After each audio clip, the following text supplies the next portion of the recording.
Bonjour tout le monde, je suis très heureuse de vous retrouver pour cette nouvelle capsule vidéo. J'espère que vous allez bien. Je sais qu'en ce moment c'est pas facile, ça secoue. On a des très gros influx d'énergie qui viennent vraiment nous brasser au fond du corps, qui viennent agiter nos nuits. C'est pas une nouveauté, mais j'ai l'impression que ça s'intensifie. C'est pourquoi j'avais envie de faire cette vidéo un petit peu plus tôt que prévu, puisque la nouvelle lune ce sera lundi. Et que là aujourd'hui on est mercredi, donc quelques jours avant, pour vous décrypter un petit peu tout ça. Alors c'est vrai que depuis la dernière lune du Vésac, on est super agité, il se passe plein de choses. On a vraiment l'impression que les énergies sont extrêmement puissantes. On a l'impression que ça part un peu dans tous les sens. On a le mental qui cavale énormément. Alors, il y a un côté un petit peu difficile avec ça, hein, puisqu'avec un mental qui cavale énormément, eh bien, on est fatigué, on ne sait plus trop où on en est, on a des nuits assez agitées, il y a des fulgurances, des intuitions qui tombent, mais dont on ne sait pas forcément quoi faire. Et puis, avec ce mental qui cavale aussi, on a toute la zone de projection, hein, de projection de ses propres ombres sur les autres, de ses propres problèmes sur l'environnement. Là, très clairement, il y a un gros appel à revenir vraiment à l'instant présent, à essayer de s'ancrer le plus possible, même si, je vous l'avoue, c'est pas simple, et à justement s'extraire un petit peu de toutes ces projections que l'on peut faire, ces peurs que l'on peut avoir sur l'avenir, puis aussi ces ruminations que l'on a également par rapport au passé. Alors d'un côté, c'est très positif parce que ça nous permet aussi de mettre de la lumière sur certaines choses, hein, quand le cerveau j'ai pas le mot, mais quand il se met à pédaler aussi rapidement, et qu'on commence à revoir des scénarios, des schémas répétitifs qui remontent, et ben c'est une super opportunité pour se dire bon allez c'est bon là j'en ai marre d'en avoir marre et je vais prendre les choses en main et je vais aller regarder au fond de moi de quoi ça parle finalement tout ça. Donc c'est vrai que c'est très agité, on a eu en plus encore une fois des grosses tempêtes géomagnétiques, alors bon on a vu dans les actualités des éruptions volcaniques, des tremblements de terre assez intenses, y compris dans des zones où il y en a très peu. Il y en a eu un en Suisse la semaine dernière. J'ai reçu un message d'une abonnée pour me le signaler il y a 2 jours, et aussi au Pérou. Voilà, ça bouge énormément. Donc on sait bien que si ça a des influences à ce point sur la croûte terrestre, nos petites croûtes à nous, elles sont bien secouées aussi, hein. Donc tout ça, ça va finir par passer, mais c'est vrai que il ne faut pas s'attendre à ce que ça passe en 24 heures. Alors toutefois, je constate quand même que on a tendance à se diriger vers de plus en plus de clarté, on a tendance à s'alléger. Alors bien sûr, plus on élève son taux vibratoire, et moins on souffre de ces symptômes. C'est-à-dire qu'on ressent les choses, on les observe sans les juger, on les accueille, on se laisse traverser, on sait que c'est là pour une bonne raison, mais on ne s'attache pas trop aux douleurs. C'est vrai qu'il y a des choses qui sont difficiles parce que quand justement on a une pathologie de départ, hein, donc moi c'est ce qui est mon cas, hein, puisque j'ai une petite fibromyalgie. C'est vrai que dès qu'on a des tempêtes géomagnétiques, tout de suite ça vient renforcer les douleurs. Moi il y a des matins où je me lève, où je suis comme ça, comme une petite vieille, et hop, je respire, un petit peu de méditation, un petit peu d'action positive, on remet de l'eau un petit peu dans les articulations et ça passe.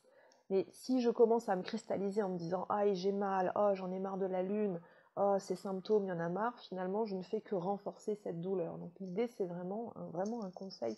Laissez-vous traverser. Laissez-vous traverser, accueillez ce qui y est.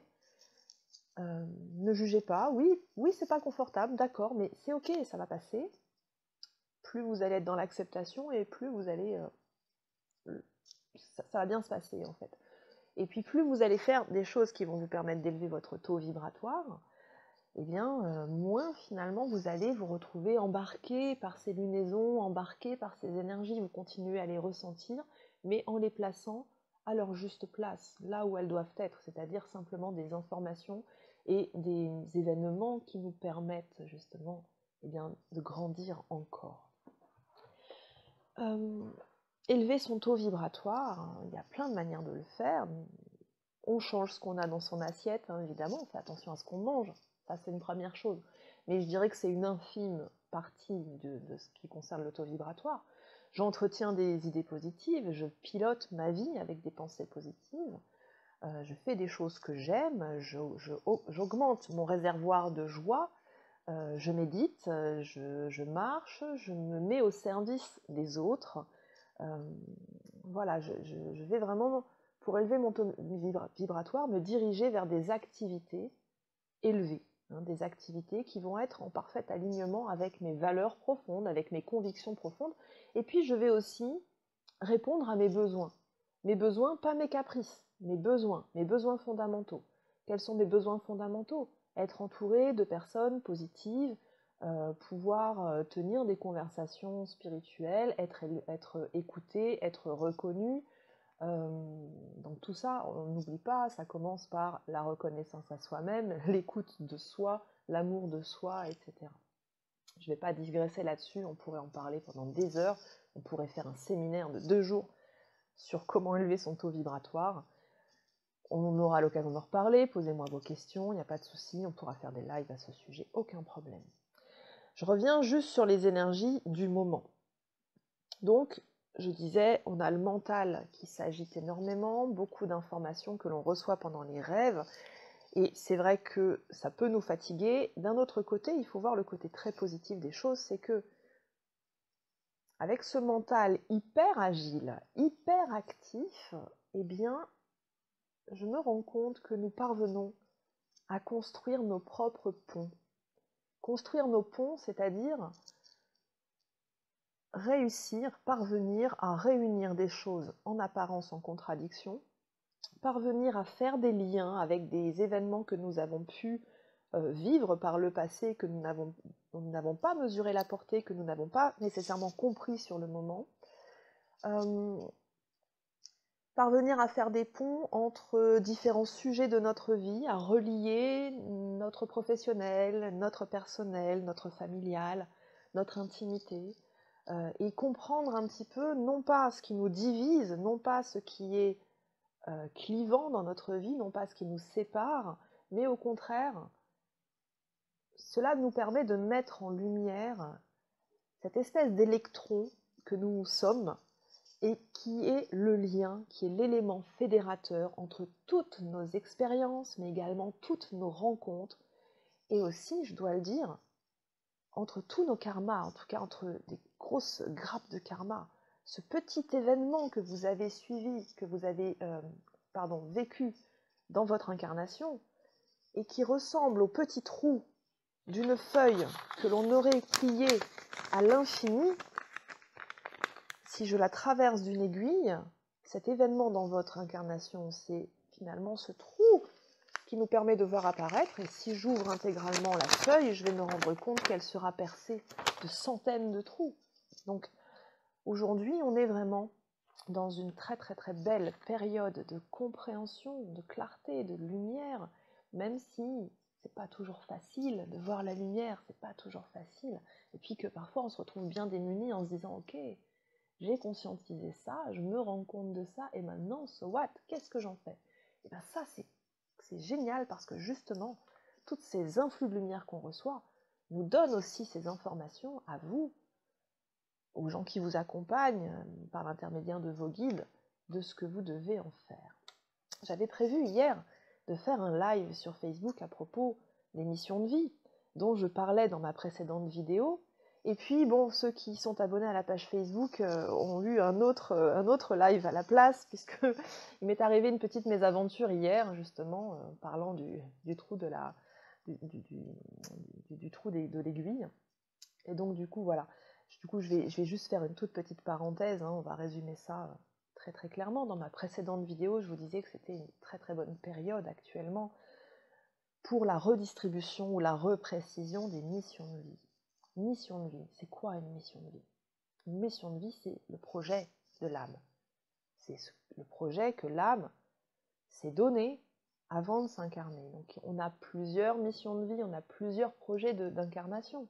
Hein, ce qu'on appelle le mandat d'incarnation, le contrat d'incarnation, de soi à soi. L'âme, elle vient pour dépasser un certain nombre d'empêchements. Elle vient pour réparer des karmas, alléger la dette karmique. Elle vient pour guérir des blessures d'âme aussi. Elle vient aussi pour apporter de la lumière et des résolutions sur des contrats karmiques, donc des contrats karmiques avec différentes personnes, hein, un mari jaloux, une femme adultère, un enfant abandonné, un juge qui a rendu une justice non alignée, enfin ce genre de choses. Finalement, on se retrouve aujourd'hui énormément dans ces incarnations, aux prises avec des rencontres dont on ne comprend pas toujours le sens, qui sont parfois d'ailleurs des rencontres de personnes que l'on va fréquenter, côtoyer sur un temps très court, mais qui vont nous permettre justement d'apporter des résolutions, de trouver des solutions, de poser des actes réparateurs. Et puis il y a la grande mission de vie, cette spécialisation que l'âme s'est donnée, cette chose qu'elle doit accomplir. Quand on parle de mission de vie, souvent l'ego a envie de s'en emparer et de se dire « Ah là là, peut-être que je suis destinée à une grande mission, que je vais être célèbre, que je vais faire des choses merveilleuses. » Oui, vous allez faire des choses merveilleuses, quelle que soit la mission de vie. C'est l'objectif, toujours faire de son mieux. Mais on ne va pas tous être célèbres, on ne va pas se voiler la face, on ne va pas tous devenir des gourous spirituels, on ne va pas tous devenir des grands leaders d'opinion, on ne va pas tous devenir des super-héros et des sauveurs de l'humanité. Par contre, chacun à son niveau est un héros du quotidien. Et pour chacun, la mission, elle doit vraiment être embrassée, enlacée, on doit vraiment en prendre soin. Quels sont les différents types de missions? Il y en a énormément. Vous avez des missions de production, les gens qui sont là pour produire, faire à manger, élever des animaux, cultiver la terre, produire les chaises sur lesquelles nous sommes assis, c'est une super belle mission.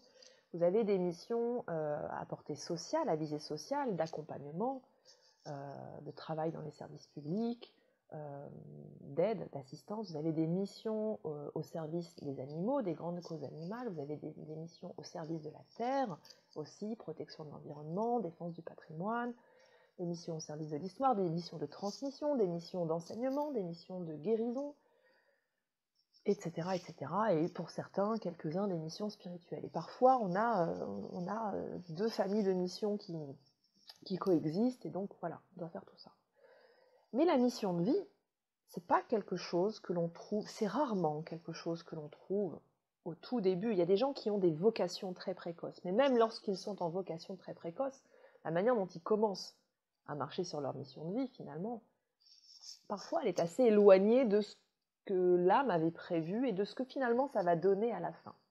Et pour d'autres personnes, et ça c'est par exemple mon cas, je connais ma mission de vie et je la connais depuis l'enfance. Je sais très exactement comment elle s'appelle et ce à quoi je suis amenée. Et donc, j'ai essayé, très jeune, de me diriger vers cette mission de vie et les portes étaient toujours fermées. Voilà. Moi, j'ai une mission de vie d'enseignement, enseignement spirituel, et à chaque fois que je me dirigeais vers l'enseignement, ça se fermait pour une raison ou une autre. Un concours d'enseignante que j'ai passé qui a été annulé parce qu'il y a eu un vice de procédure, une carrière de formatrice qui finalement ne s'est pas poursuivie de la manière dont ça aurait dû se poursuivre, des portes qui se sont fermées au niveau de l'éducation nationale, etc. Et pourtant, toute ma carrière, je n'ai fait que transmettre. D'ailleurs, je suis toujours là en train de terminer, j'en ai parlé il n'y a pas longtemps, et c'est dur, en train de finaliser, de terminer. Il ne me reste plus que 2 journées de séminaire à faire en école de commerce. J'en peux plus, j'en ai marre, mais voilà. Et ça, c'est le truc, on nous dit, mais en fait, c'est dingue, tu marches sur ta mission de vie, mais ça se fait pas. En fait, ça se fait pas parce que c'est pas la bonne manière de le faire, parce qu'il y a des expériences qui sont très courtes et qui sont juste là pour vous donner des bases, pour vous donner des envies, pour vous donner des compréhensions, vous faire comprendre que vous aussi peut-être avez des choses à guérir.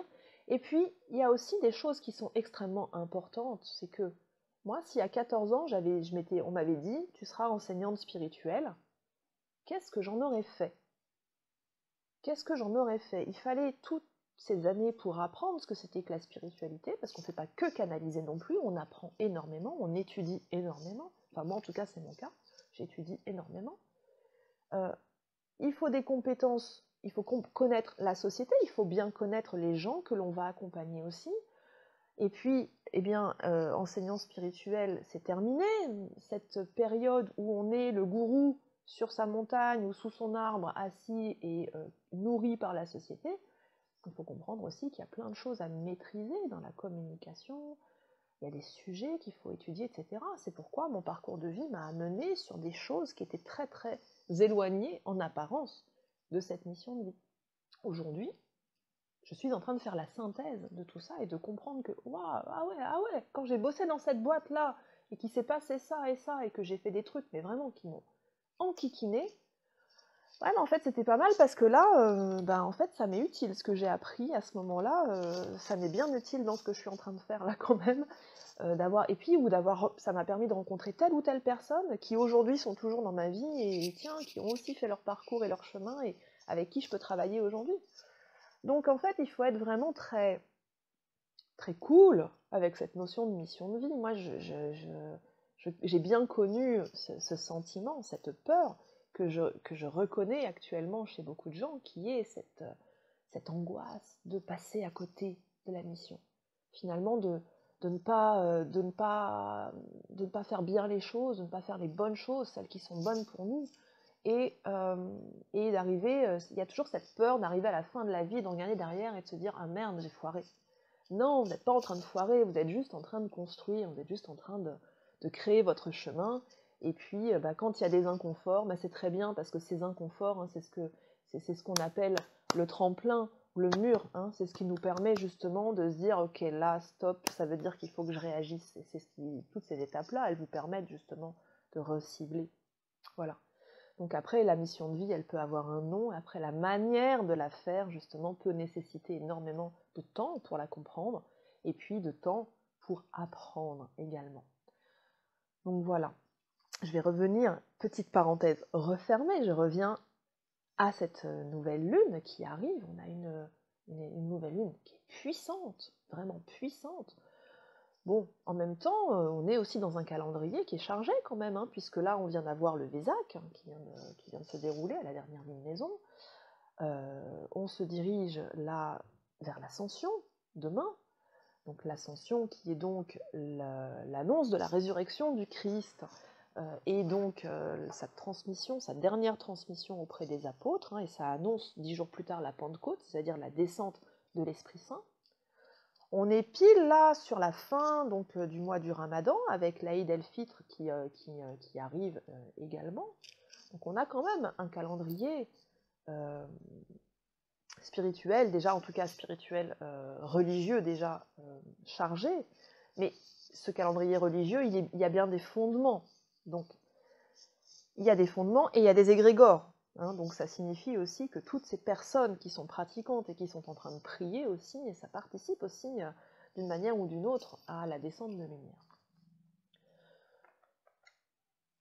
Nouvelle lune très très puissante, extrêmement neptunienne. Alors, neptunienne, donc. Astrologue, passez votre route, vous connaissez déjà. Pour les autres, je fais juste un petit aparté. Neptune, c'est vraiment la planète de l'invisible, la planète de l'intuition. C'est la planète des eaux profondes, c'est aussi la planète des fous. Hein. Et là, c'est extrêmement neptunien comme climat. On ne va pas faire un décryptage du ciel, c'est pas l'objet de cette vidéo. Mais donc la Neptune vient nous parler aussi de la charge mentale, de tout ce qui s'agite dans le cerveau, de tout ce qui est flou. Oui, il y a tellement d'idées, tellement d'infos que finalement tout est flou. C'est difficile d'y voir clair. C'est aussi la planète des illusions. Donc, oui, là, il va falloir faire preuve de discernement. Il faut faire attention à rester bien lucide, bien sûr. Faire attention à ne pas trop se disperser, parce qu'avec ce climat neptunien, en fait, on a tendance à partir dans tous les sens. Ça s'agite, quoi. Hein, je disais qu'on était un peu agité du bocal en ce moment. Mais c'est ça, hein, on peut vraiment péter les plombs, quoi. dans le bon sens et dans le mauvais sens, hein. Donc, il y a vraiment une grosse attention à poser sur le discernement entre, finalement, nos projections, nos illusions, nos rêves et la réalité, hein. Il faut faire attention à ce qu'on projette, etc. Il y a aussi quelque chose qui est important, hein, là, c'est que avec toutes ces énergies qui sont bien lourdes, ça nous alourdit aussi. Donc, j'en parlais tout à l'heure, hein, quand on a des inconforts physiques, mais des inconforts émotionnels aussi, que dans la vie, c'est un peu compliqué. Et tiens, voilà, coucou Plume. Et on a des moments dans la vie qui sont compliqués. Avec un climat comme ça, on peut avoir tendance à sombrer encore plus. Et donc là, non, faut pas sombrer, au contraire. Au contraire, c'est le meilleur moment pour essayer vraiment de re-rentrer dans une routine optimiste et positive chaque jour. Moi, les jours où ça va pas bien, c'est que je suis comme tout le monde, humaine, donc il y a vraiment des jours où je passe des nuits dégueulasses, il y a des jours où je m'engueule avec mon conjoint, il y a des jours où les journées de boulot, en fait, les rendez-vous sont un peu durs. Vous savez, quand vous avez eu 3, 4, 5, 6, 7 personnes en train de pleurer d'affilée, on est bien plombé quand même, on fait de notre mieux, on apporte de la lumière, mais hein, ça nous plombe aussi parfois. Et ces jours-là, en fait, je m'installe à ma table, je ne me mets pas au bureau, je m'installe à ma table de cuisine ou sur la terrasse, je me pose et j'écris des choses positives et optimistes pour piloter. Et j'essaye vraiment de me remettre dans quelque chose d'hyper positif et je réfléchis à, tiens, qu'est-ce qui va me faire du bien aujourd'hui pour sortir de ça? Et j'y vais. C'est-à-dire qu'après, c'est pas le tout de l'écrire ou d'y penser, etc. Le truc, c'est de vraiment, passer à l'action. Des toutes petites actions, mais waouh, ça va faire du bien, quoi. Hein, ça, la dernière fois, truc tout bête, hein, j'ai fait du riz au lait. Ça fait 15 ans que j'en avais pas cuisiné. Ça m'a fait plaisir, ça m'a ramené plein de bons souvenirs, ça a fait plaisir à ceux qui les ont mangés. Donc voilà, c'était chouette, quoi. Cette nouvelle lune là, elle a quelque chose d'assez particulier, c'est que c'est une lune qui vient nous parler des fondements. Alors d'un côté, elle nous permet de faire une synthèse absolue, complète. D'ailleurs, la nouvelle lune, cette date de nouvelle lune nous donne le 21. Le 21 dans les harmoniques, c'est l'harmonique de l'Occident. L'Occident ferme des portes. Hein, il ferme des portes. Il nous permet de terminer ce qu'on a commencé. Il nous permet de clôturer un certain nombre de choses. Et moi, surtout, là, cette fois-ci, tel que je le vois, en fait, parce qu'on a une notion en fait qui est associée à ça en parallèle, qui est une notion qui nous parle de trouver sa terre sacrée. Il y a beaucoup de lumière, il y a beaucoup de notions d'abondance autour de cette nouvelle lune.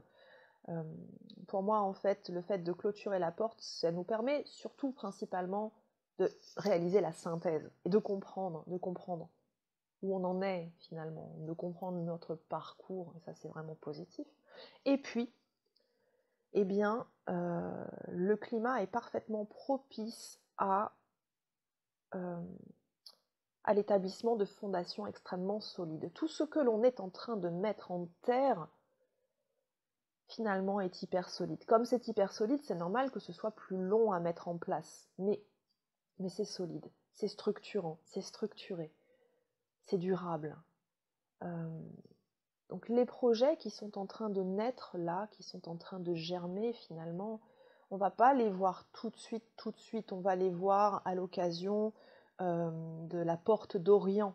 La porte d'Orient, c'est le 333, c'est à l'occasion de la...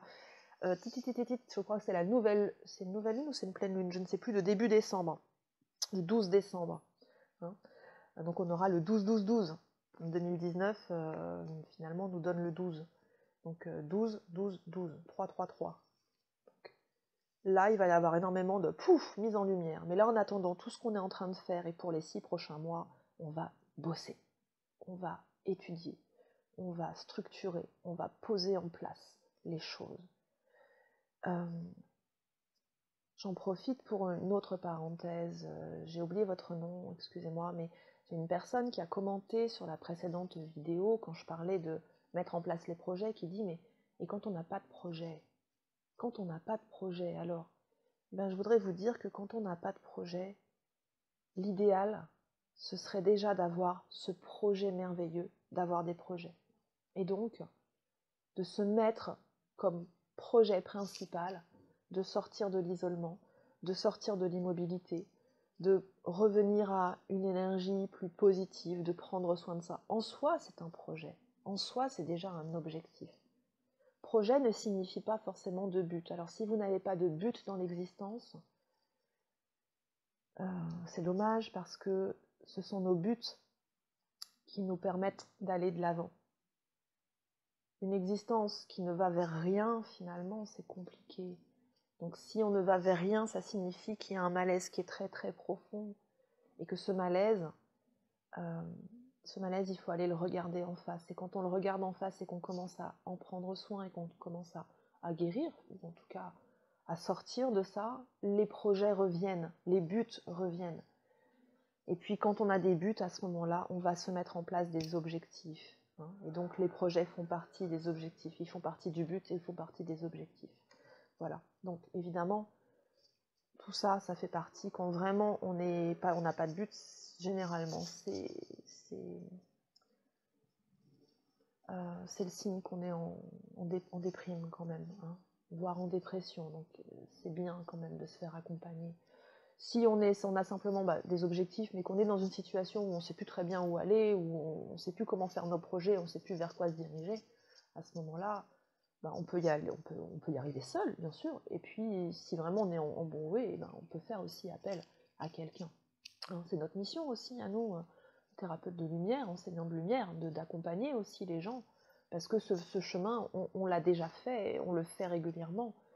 Et on accompagne les gens aussi pour trouver leur fil d'Ariane. Hein, voilà. Donc en tout cas, ce qui est sûr, c'est que là, dans cette nouvelle lune, on est vraiment en mode projet dans les profondeurs, et ça structure, et c'est solide, quoi. Il y a un côté assez... à la fois, les rêves sont grands, et en même temps, il y a un côté très rationnel qui est là. Il y a un côté vraiment qui vient remettre un peu les choses en perspective. Rêver grand, c'est génial, parce que vous connaissez certainement cette phrase qui vous dit vise les étoiles pour atteindre au moins la lune. Ouais, je suis d'accord avec ça. Bon, l'idée, c'est que quand tu vises une étoile, il faut quand même que tu arrives sur cette étoile. Hein, ça c'est quand même le mieux. Mais ouais, il faut rêver, il faut être ambitieux un petit peu dans la vie. Faut pas se limiter dans nos rêves. Et essayer de se donner les moyens d'avancer. Après, il y a rêve et rêve, quoi. Hein, si vous me dites, demain, faut que ce soit accessible aussi. Hein, si vous vous dites, voilà, l'année prochaine, j'envisage d'avoir un yacht, une super villa, alors que vous touchez aujourd'hui le RSA, je ne sais pas très très bien, même peut-être gagner au loto, hein, un coup de chance, ou épouser un homme ou une femme riche, pourquoi pas, mais bon, voilà, tout ça c'est un peu Walt Disney, quoi. Hein, donc il faut quand même revenir à des choses peut-être un peu plus réalistes, hein, c'est tout le sens, tout le message de cette nouvelle lune, très neptunienne. Donc là, d'ailleurs, tout ce qui est en train de se matérialiser, notamment au niveau relationnel, puisqu'on est vraiment dans une énergie très très très relationnelle en ce moment, sur les couples, mais aussi d'une manière générale sur notre place dans la société, les associations, les regroupements, etc. Eh bien, ça a amené à donner des résultats durables. Je ne suis pas en train de dire que les couples qui se forment là, ou qui vont durer dans le temps, mais en tout cas, les prises de conscience, sont durables. Les effets sont durables. Les guérisons que cela permet sont durables. La résolution des contrats, c'est durable aussi.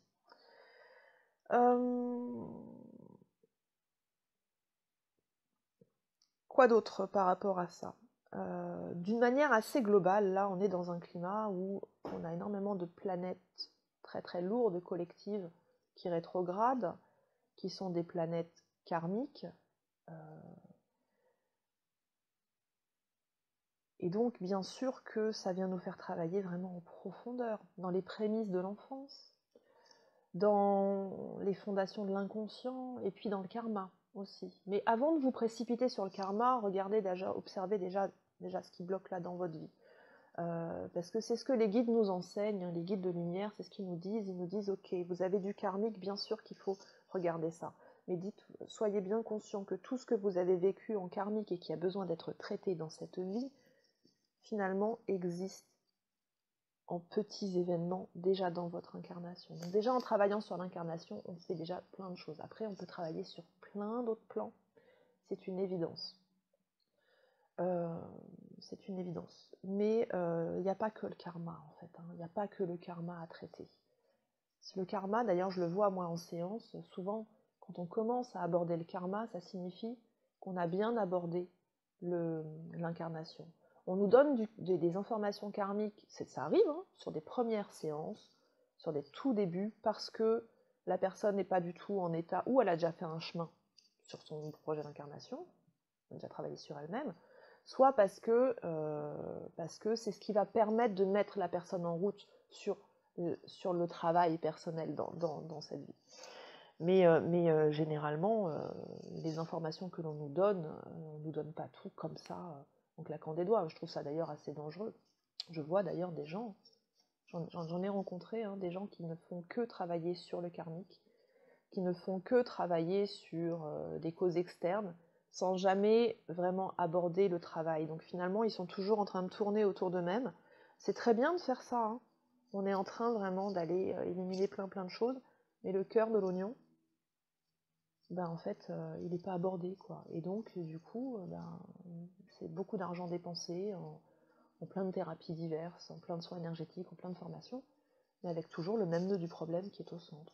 Et puis à un moment donné, comme le même nœud est toujours là, on sombre dans la dépression, on sombre parfois dans la folie, quoi, dans le dérapage. Hein, donc voilà. Ce qui est sûr, c'est que là, cette année, de manière globale, c'est vrai qu'on a encore un gros boulot à faire, de guérison, de soins, d'élévation. On a on a vraiment une énergie qui est très bien aspectée, qui est très aidante, et qui va vraiment nous permettre de sortir, en tout cas pour ceux qui sont en chemin, là, ça va vraiment leur permettre de sortir une fois pour toutes de certains schémas. Après, le chemin n'est pas fini, il y aura peut-être encore d'autres schémas, mais en tout cas, ces mêmes schémas sur lesquels vous bouclez, hein, et qui remontent depuis un certain temps, là, c'est bon, on a quand même des opportunités d'en finir, de traiter le sujet. L'arcane de la lune, c'est encore une fois le monde, qui est le dernier arcane du tarot. Alors, sauf si on place le mat en 22 et pas en 0, mais l'arcane, le monde, en fait, nous parle de la complétude, nous parle de la gestation aussi, nous parle d'un univers qui est assez protégé, qui est assez équilibré. Ça nous parle de la réalisation, hein, ce qui est réalisé, ça y est, c'est fait, et donc on peut s'ouvrir à un nouveau cycle. Voilà. Le monde nous parle aussi de la matrice, donc encore une fois, ça vient nous questionner sur notre rapport aux matrices. Il ne faut pas opposer la matrice de lumière et la matrice de l'ombre, c'est pas que ça, des matrices, il y en a énormément. Beaucoup. Il y a des matrices positives, il y a des matrices qui sont un peu plus lourdes, un peu plus lestées. C'est très bien, il faut que tout coexiste dans l'univers, l'ombre et la lumière. Hein. Mais quand vous voulez élever votre niveau vibratoire, hein, rentrer en spiritualité, comme on dit, c'est bien de s'extraire de plus en plus des matrices sociétales que l'on connaît actuellement. S'extraire des fonctionnements automatiques, mécaniques, pouvoir s'extraire de l'éducation, ça ne signifie pas tout rejeter en bloc, mais ne serait-ce que d'aller questionner et de prendre ce qui vibre, ce qui est juste, plutôt que de répéter comme des automates et reproduire finalement les mêmes schémas, les mêmes erreurs. Donc cette lune vient encore une fois à nous questionner ça. On nous dit que cette lune, c'est une forme d'intermédiaire. On est comme dans une espèce de gué.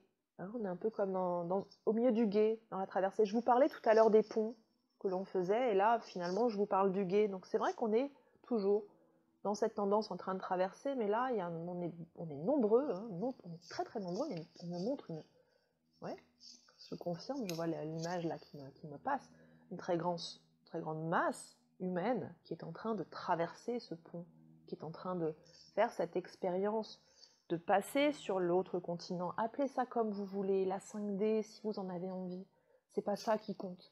Ce qui compte, c'est vraiment de prendre conscience que nous sommes dans cet état de transformation, nous changeons d'état d'être, hein, nous muons, nous nous transmutons aussi, nous transmutons plein de choses en ce moment.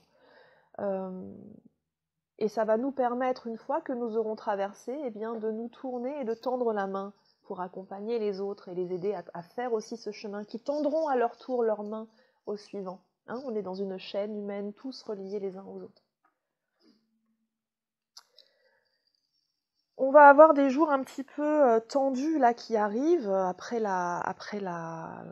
cette nouvelle lune. Et en fait, ça va être, comment dire, l'image que j'ai, c'est l'image du step, vous savez, comme quand on monte les marches, hein, un pied au-dessus, un pied en dessous, etc. Et on va faire ça hein, pendant 15 jours, 3 semaines. Là, on va encore avoir des énergies très fluctuantes avec des moments, des mouvements d'énergie très joyeux, très optimistes, très positifs, et puis blam, le côté qui plombe un peu. Donc toujours, rappel, plus votre niveau vibratoire est élevé, plus finalement cette sinusoïde, elle est calibrée, quoi. Donc, pas d'inquiétude, hein, il y a juste des choses qui sont là pour nous montrer. Alors, les grands tests de l'univers, oui, l'univers nous teste évidemment, mais là c'est surtout, plutôt que de parler de tests, en fait, je préfère plutôt parler de jalons, en fait, hein, pour nous montrer là où on en est, pour nous permettre justement d'aller continuer hein, de déblayer quelque part, de s'alléger.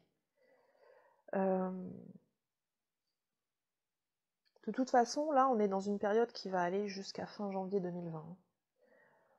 Puisque on a la lune noire en poisson, donc jusqu'à fin janvier 2020, donc de toute façon on est vraiment dans ce côté de transformation, puis comme le poisson, ben, parfois le poisson il se laisse porter par le courant, et puis parfois moins, voilà, et puis c'est très beau comme image, c'est que finalement un poisson dans la mer, et ben parfois vous avez des courants rapides, des courants chauds, des courants froids, vous avez des lames de fond, vous avez les vagues, etc. Mais c'est la vie, hein, finalement. Mais ça nous permet de bien gérer ce qu'il y a à gérer. Hein, on est plutôt dans quelque chose, dans une énergie qui est plutôt aidante et positive. Et ça nous permet de tourner des pages pour de bon. La prochaine pleine lune, j'ai pas noté la date, erreur de ma part, donc 14 jours plus tard, donc certainement aux alentours du 17, je crois que c'est le 17 juin ou 18 juin. En fait, on sera vraiment à la veille du solstice d'été, la descente de la lumière. Donc là, on va avoir une très très belle pleine lune sous l'arcane de la justice.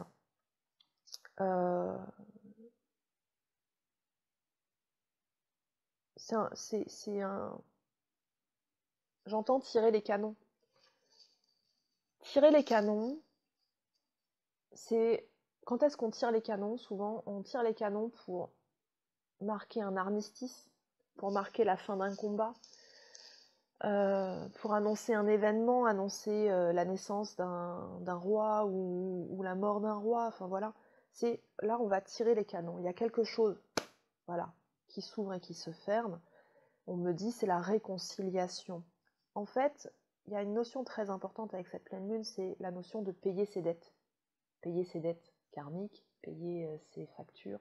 Peut-être que ça va marquer pour certains la fin des factures à répétition et des dépenses imprévues à répétition.